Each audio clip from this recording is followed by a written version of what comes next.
Hello दोस्तों, जैसा कि लेक्चर 1 में हमने पढ़ा तरंग किसे कहते हैं, तरंगों के कितने प्रकार हैं।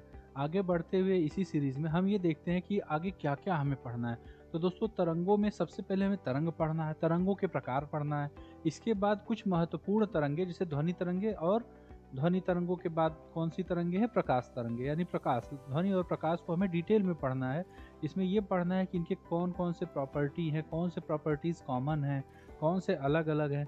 इस क्रम में हम सबसे पहले अब पढ़ेंगे परिभाषा, क्योंकि सबसे पहले हमें तरंगों के बारे में जाना, कैसे उत्पन्न होती हैं, कितने प्रकार की होती हैं। आगे हम कुछ परिभाषाओं को जानेंगे, कुछ डेफिनेशंस को जानेंगे, जिससे क्या होती है आवृत्ति यानी फ्रिक्वेंसी क्या होती है। उसके बाद हम ये जानेंगे दोस्तों वेवलेंथ क्या होता है, आयाम क्या होता है, बहुत सी चीज़ें। टोटल 4 डेफिनेशन हमें पढ़ना है, ज़्यादा नहीं पढ़ना, सिर्फ 4। आवृत्ति, आवर्तकाल, तरंग दैर्ध्य, आयाम। इन्हीं 4 तरंगों के परिभाषाओं के द्वारा पूरी की पूरी तरंग का आप निर्धारण कर सकते हैं। आप अगर ये जान गए किसी तरंग की प्रॉपर्टी में कि उसकी फ्रीक्वेंसी कम है, तो आप ये बड़े आसानी से गेस कर लेंगे कि उसका रंग कैसा होना चाहिए, वो हमारे पास आ रही है या हमारे दूर जा रही है। ठीक है दोस्तों, तो इस क्रम में आइए सबसे पहले हम पढ़ते हैं परिभाषाओं को। परिभाषाओं में दोस्तों सबसे पहला जो टॉपिक होगा वो आयाम होगा, एम्पलीट्यूड। दोस्तों जैसा कि मैंने बताया, जो तरंगे होती हैं वो किस प्रकार से चलती हैं, वो माध्यम के कणों के दोलन के द्वारा ही आगे बढ़ती हैं। तो देखो दोस्तों, जैसे हम देख सकते हैं यहाँ पे ये माध्यम का कण जो है इस तरंग के चलने की दिशा के डायरेक्शन ऑफ ट्रेवल मेंशन है, इसके परपेंडिकुलर मोशन कर रहा है। तो दोस्तों इसमें हम ये देखेंगे आयाम क्या है, एम्पलीट्यूड क्या है। तो दोस्तों किसी भी पार्टिकल का अपना वाइब्रेशन करते समय मैक्सिमम जो मूवमेंट होगा, जो सबसे ज़्यादा दूरी तक वो विस्थापन करके जाएगा, वही आयाम होगा। दोस्तों जैसे हम लोग अपने दैनिक जीवन में देख सकते हैं कि एक छोटा बच्चा होता है, वो अपने घर से निकलता है, बगल की दुकान तक जाता है, वापस आ जाता है। लेकिन जो हमारे घर के पेरेंट्स हैं, वो घर से निकलते हैं, 100 किलोमीटर दूर तक भी जाते हैं, वापस आ जाते हैं। तो इस क्रम में हम कह सकते हैं जो बच्चा है उसका जो एम्पलीट्यूड है, उसका जो आयाम है, वो सिर्फ दुकान तक की दूरी का है, यानी कुछ मीटर। जबकि जो बड़े पेरेंट्स हैं उनका एम्पलीट्यूड कितना है, वो 100 किलोमीटर, 200 किलोमीटर, या वो इंडिया, ऑल ओवर वर्ल्ड कहीं भी जा सकते हैं। तो उनका एम्पलीट्यूड बच्चे से ज़्यादा हो गया। जैसे आप घर से बाहर निकलते हो, आप अपने घर से बाहर निकल के मार्केट गए, आप अपने घर से बाहर निकल के कोचिंग गए, कोचिंग मार्केट से दूर था।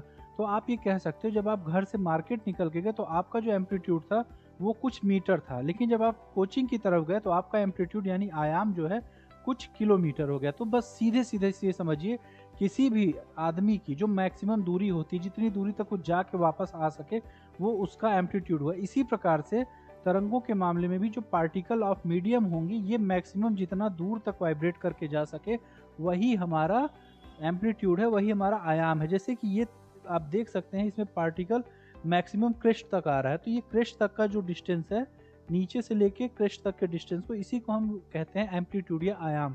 फिर से दोस्तों इसकी परिभाषा पे एक नज़र डालिए। किसी तरंग का कंपन करते समय अपने माध्य स्थिति से अधिकतम विचलन आयाम कहलाता है। इसका मात्रक मीटर होता है, इसे हम अल्फा से प्रदर्शित करते हैं। समझ में आया दोस्तों, आयाम किसे कहते हैं?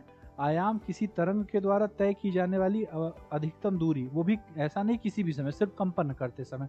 फिर से समझिए दोस्तों, किसी भी तरंग का कंपन करते समय अपने माध्य स्थिति से अधिकतम विचलन ही आयाम कहलाता है। ठीक है दोस्तों, और आगे आते हैं। इसका सबसे इम्पोर्टेंट ये है, आयाम या एम्पलीट्यूड में इसका मात्रक मीटर होता है। ये क्वेश्चन कई बार आया हुआ है, कई जगहों पे कुछ अलग भी रहते हैं कुछ, लेकिन वो मेन जो इसका यूनिट है वो मीटर ही है। दूसरा दोस्तों period of time, time period या आवर्तकाल।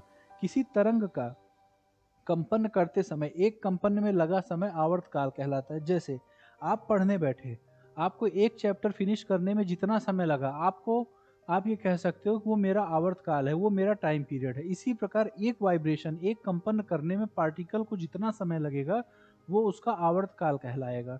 ठीक है, इसे कैपिटल टी से प्रदर्शित करते हैं। इसका मात्रक होता है सेकेंड। दोस्तों इसके आगे हम देखते हैं अगली परिभाषा, फ्रीक्वेंसी, आवृत्ति।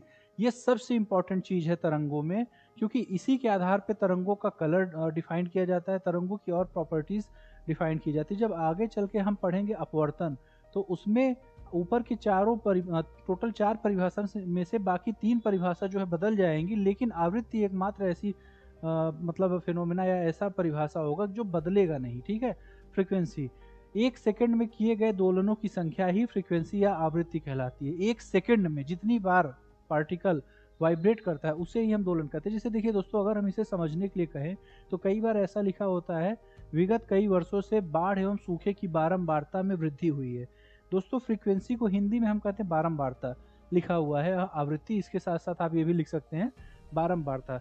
जैसे बारंबारता को अगर ध्यान से देखिए, बारंबार कितनी बार हुआ, यानी आवृत्ति यानी फ्रीक्वेंसी मतलब कोई भी चीज कितनी बार। जैसे आप दिन में 2 बार खाना खाते, तो आप कह सकते हो खाना खाने की मेरी फ्रीक्वेंसी दिन में 2 बार है, मेरे भाई की 3 बार है, वो 3 बार खाना खाता है। जैसे आप पढ़ने के लिए दिन में 3 बार किताबें उठाते हो, आप कह सकते हो मेरी फ्रीक्वेंसी दिन में पढ़ने की 3 बार है, लेकिन आपका भाई 1 बार ही पढ़ता है, तो आप ये कह सकते हो कि मेरे भाई के पढ़ने की आवृत्ति सिर्फ और सिर्फ 1 बार है। आवृत्ति यानी फ्रीक्वेंसी मतलब सीधी बात, आप सीधे शब्दों में समझिए कितनी बार आप कोई काम कर रहे हो। तो दोस्तों परिभाषा के तौर पे समझिएगा, 1 सेकंड में किए गए दोलनों की संख्या आवृत्ति कहलाती है। यहाँ देखिएगा दोस्तों, जैसे मैंने बताया कि आप दिन में कितनी बार खाना खाते हो, तो यहाँ जो समय का पैमाना होगा वो सेकंड होगा, 1 सेकंड में। जैसे दोस्तों आप 1 सेकंड में कितनी बार पलके झुकाते हो, ये आपकी हो गई आवृत्ति, पलक झुकाने की आवृत्ति, ठीक है। इसी तरीके से कंपन की आवृत्ति, 1 सेकंड में किए गए दोलनों की संख्या आवृत्ति कहलाती है। इसका मात्रक कंपन पर सेकंड यानी वाइब्रेशन पर सेकंड होता है, इसे स्मॉल एन से व्यक्त किया जाता है, ठीक है दोस्तों। आगे आते हैं दोस्तों, हम लोग पढ़ते हैं तरंग दैर्ध्य। तरंग दैर्ध्य के कारण अब आगे आप देखेंगे कि किस प्रकार से हमारे जो मतलब दृश्य पार्टिकल्स होते हैं उनका किस प्रकार से और प्रॉपर्टीज वेवलेंथ पे ही डिपेंड होती है, मैं आपको सब बताऊंगा। जैसे दोस्तों जब हम रेडियो FM वगैरह सुनते हैं, वहाँ फ्रीक्वेंसी का रोल ज़्यादा रहता है, लेकिन जब हम टीवी पे कोई सिग्नल टीवी देखते हैं, तो जो सिग्नल आती है वहाँ पे वेवलेंथ का वैल्यू ज़्यादा होता है, मतलब तरंग दैर्ध्य की वजह से ज़्यादा उसमें काम होता है। उसके बाद एम्पलीट्यूड, ठीक है दोस्तों। तो इसको हम लोग पढ़ते हैं तरंग दैर्ध्य। एक कंपन में तय किए गए विस्थापन को तरंग दैर्ध्य कहते हैं, इसका मात्रक मीटर होता है। दोस्तों यहाँ एक कंपन, एक वाइब्रेशन में जितना डिस्प्लेसमेंट तय किया जा रहा है उसे हम क्या कहते हैं, उसे हम तरंग दैर्ध्य कहते हैं। दोस्तों एक चीज़ और समझना है, दूरी और विस्थापन। देखो दोस्तों ये 2 पॉइंट हैं, इनके बीच में दूरी क्या होगी, विस्थापन क्या होगी। देखिए दोस्तों, जैसे हमने चलना शुरू किया, हम दाएं बाएं पूरब पश्चिम उत्तर दक्षिण घूमते हुए इस पॉइंट पे पहुंचते हैं। दोनों पॉइंट के बीच की दूरी 1 किलोमीटर है। हम खूब घूम टहल के पूरे मोहल्ले की खोज खबर करते हुए यहाँ पहुँचे। मैंने बताया अरे पापा पहुँचने में तो 10 किलोमीटर लगे। पापा बोले अरे बेटा बड़ा मेहनत किए। अब पापा ने ये नहीं पूछा अभी आपसे कि आप किस पॉइंट से किस पॉइंट तक गए। बाद में मम्मी से बताया मम्मी 10 किलोमीटर गए। मम्मी ने पूछा कहाँ गए थे, यही दुकान पे गया था 1 किलोमीटर दूर वाला जो है। दिया एक कान के नीचे कि बेटा 1 किलोमीटर की दूरी आप 10 किलोमीटर में कैसे तय किए। तो बस वही चीज़ है, दूरी वो होता है 2 पॉइंट के बीच में आप जितनी दूरी तय करके जा रहे हो दूरी हो गई, लेकिन 2 पॉइंट के बीच की जो मिनिमम दूरी होती है उसी को हम क्या कहते हैं, विस्थापन। फिर से समझना दोस्तों, 2 बिंदुओं की मिनिमम मतलब न्यूनतम दूरी विस्थापन कहलाती है, जबकि 2 बिंदुओं के मध्य की तय की गई दूरी या व्यवहारिक दूरी को हम क्या कहते हैं, दूरी कहते हैं, ठीक है।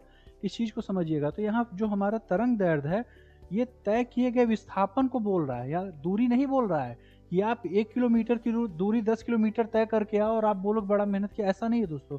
यहाँ विस्थापन को पकड़ रहा है, 2 बिंदुओं के बीच की न्यूनतम दूरी, ठीक है। आइए दोस्तों आगे हम पढ़ते हैं। इसके बाद ये चारों परिभाषाएं हो गई।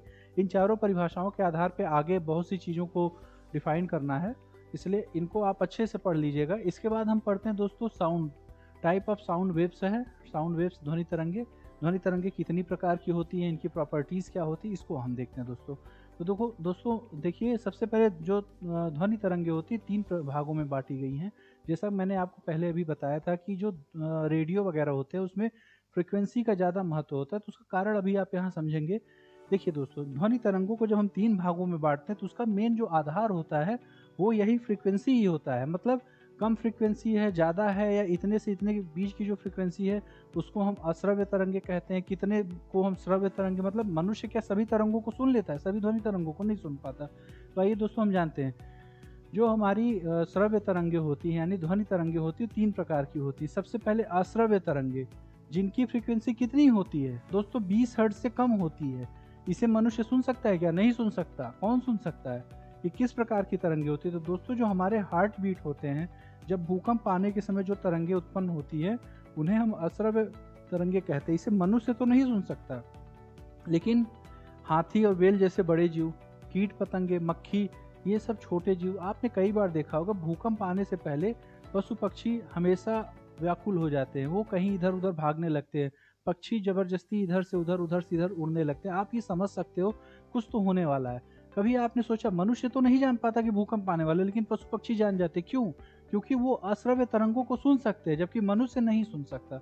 ठीक है दोस्तों, जैसा मैंने फिर से बताया, आपको एक बार फिर से रिवाइज करा देता हूँ। 20 हर्ट्ज से नीचे होती है इनकी फ्रिक्वेंसी।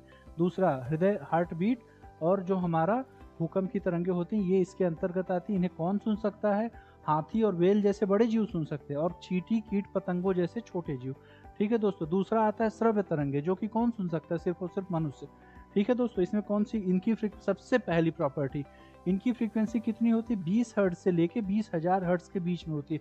दोस्तों, हम सभी चीज़ों को देख भी नहीं सकते, उसका भी एक डोमेन है, वो भी एक निर्धारित सीमा के अंतर्गत ही मनुष्य देख सकता है। एक निर्धारित सीमा के अंतर्गत के तरंगों को ही मनुष्य सुन सकता है। वो लिमिट क्या है? 20 हर्ट्ज से 20,000 हर्ट्ज के बीच में। अगर किसी तरंग की, ध्वनि तरंग की फ्रीक्वेंसी 20 हर्ट्ज से ज़्यादा और 20,000 हर्ट्ज से कम है, तो ही आदमी उसे सुन सकता है।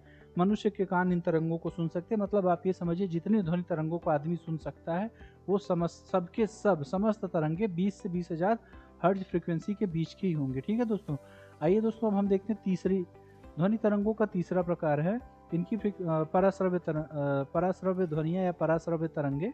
इन्हें पैरासाइटिक साउंड या पैरासाइटिक वेव्स भी कहते हैं। ठीक है दोस्तों, इनके बारे में जैसा कि अभी मैंने बताया आपको, अश्रव्य तरंगे 20 हर्ट्ज से कम, श्रव्य तरंगे 20 हर्ट्ज से ज़्यादा और 20,000 से कम।